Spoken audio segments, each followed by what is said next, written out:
Poštovane dame, drage gospodo, srdačan pozdrav i dobrodošli u emisiju Međimurski sport, emisiju koja prati događanja koja provodi zajednica športskih udruga i Saveza Međimurske županije u jednoj kalendarskoj godini. Ovu 2024. započeli smo kao i u principu i svaku drugu proglašenjem i izborom najboljih sportaša za proteklu godinu. Nakon nekoliko godina održavanja manifestacije izvan Čakovca, proglašenje najboljih sportaša, ali i dodjela priznanja Franjo Punčec opet je održana u Čakovcu.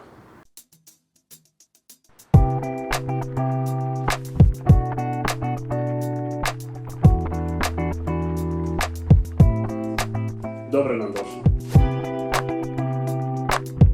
Mislim da županija, odnosno zajednica vaša, županijska, naravno i lokalne zajednice očigledno imaju nekakav dobar recept kako postići to da makar vas je malo, postižete izvrsne rezultate.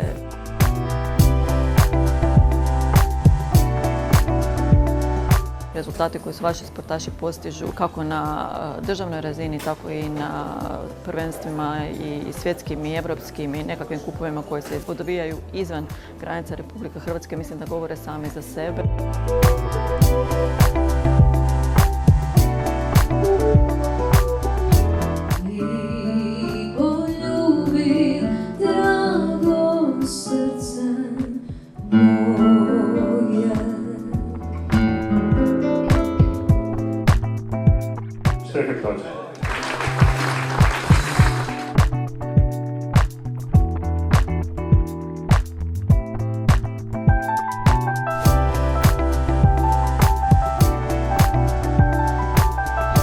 Dokaz da tajnici čine razliku.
Da ste ponos svima nama.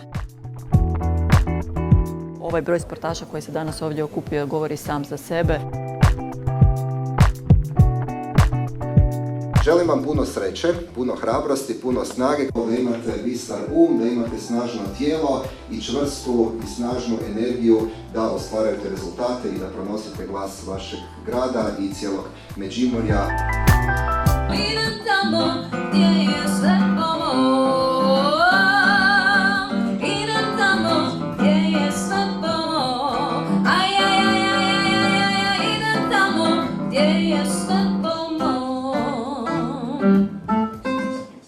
Čakovečki i međimurski sport 2024. pamtit će i po ulaganjima u sportsku infrastrukturu. Definitivno najzanimljivije i najpoznatije ulaganje bilo je ono u balon dvoranu na prostoru Učiteljskog fakulteta u Čakovcu.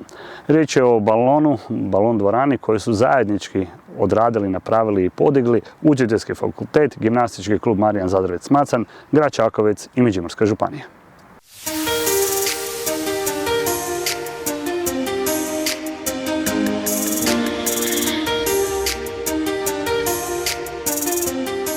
Skoro svakodnevno su me ljudi pitali kad će biti otvorenje. Evo danas će biti otvorenje, s ponosom to mogu reći.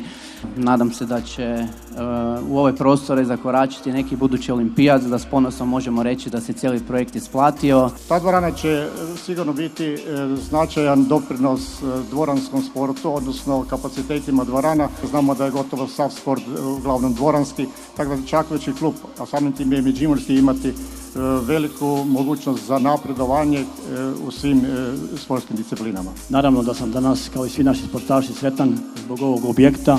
Mislim da sportaši Međimurja to zaslužuju. Ja bih samo na kraju htio zahvaliti svima vama. Znamo da je bilo i trajalo i mukotrpno koji ste na bilo koji način pomogli da se realizira ovaj projekat. Vi ste primjer jedne fantastične suradnje i kako se prema sportu treba odnositi. Vjerujem da će ova dvorana isto tako dati nekog od olimpijaca, tako da imamo i nakon naših Filipa nasljednike na olimpijskim igrama. Nadam se da će i u budućnosti, kao i do sada, međimurski kraj prednjačiti. Uvijek volim reći da ste ispred svih. Hvala vam na ovakvom jednom krasnom zdanju. Ovo puno znači za razvoj hrvatskog sporta i Hrvatski olimpijski odbor će u buduće podupirati upravo ovakve projekte, upravo ovakve sredine i krajeve i ljude koji ulažu u hrvatski sport. Nekako smo navikli da uvijek postoji na lokalnoj razini kvalitetna sinergija između osnovnih, srednjih škola i klubova. Ovdje vidimo još jedan iskorak koji može biti primjer mnogim sredinama, a to je sinergija između visokog učilišta i sporta, dakle sportskih klubova i svih sportaša i rekreativaca koji će koristiti ovu sportsku dvoranu. Ova balon dvorana naš je zajednički uspjeh, investicija u našu bolju, ljepšu i zdraviju budućnost i u koju će, u to ne sumnjam, stolovati onaj sportski duh i pravi mens sana in corpore sano. I završit ću sa željom da svi mi uživamo u ovoj našoj balon dvorani, da nam ona dugo potraje i da u njoj polučimo puno sportskih uspjeha. Ja sam već nekako udomaćen ovdje u Čakovcu i to me zaista veseli. Evo, slušajući sve ovo do sada, nekako mi je na pamet pala ona pjesmica kad se male ruke slože, sve se može, sve se može. Jel da, ovdje se nisu male ruke složile, ovdje su se velike ruke složile. Ja čestitam svim tim rukama i ručicama koje su uporno radile da bi danas otvorili ovaj prekrasan balon u ovom prekrasnom gradu učiteljstva Čakovcu. Mislim da smo opet pokazali i dokazali da razgovorom, normalnom komunikacijom i odnosom možemo započeti priču koja je možda već davno trebala gradu Čakovcu i Međimurskoj županiji.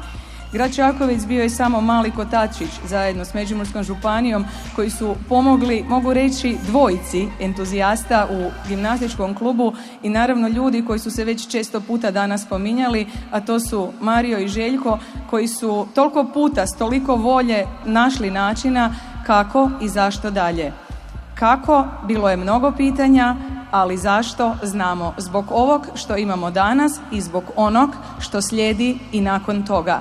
Hvala vam svima na svakom poticaju, na svakoj dobroj i pozitivnoj riječi koja nam je možda ponekad i trebala u ovih 2 turbulentne godine. Svaki put, koliko god dalek bio, da li traje 1 kilometar ili 1000 kilometara, mora početi nekim prvim korakom. I mi smo napravili prvi korak, u međuvremenu i puno drugih koraka na jednom putu koji je bio i zavojit, nije bila samo ravna cesta, ali danas smo došli do tog jednog cilja upravo kao motivacija i uzor svim onim sportašicama, sportašima, osvajačima medalja koji su nas i učinili najsportskijom županijom. Danas vam od srca čestitam na ovom velikom uspjehu i želim da Međimurje i dalje prednjači, a ono što ja kao zastupnica u Europskom parlamentu želim i na čemu ću ustrajati, a o tome smo razgovarali sa predstavnicima Hrvatskog olimpijskog odbora kada su bili u Briselu, jest da zapravo Europski parlament mora sport staviti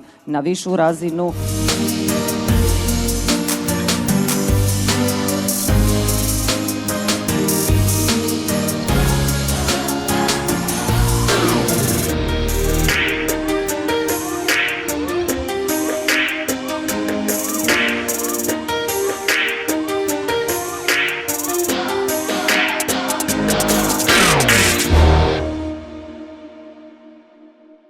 S pričom oko balona kod Učiteljskog fakulteta došli smo do kraja prve ovogodišnje emisije Međimurski sport. Nadam se da ste uživali u svemu onome što smo pripremili. Vidimo se ponovno kroz nekoliko mjeseci.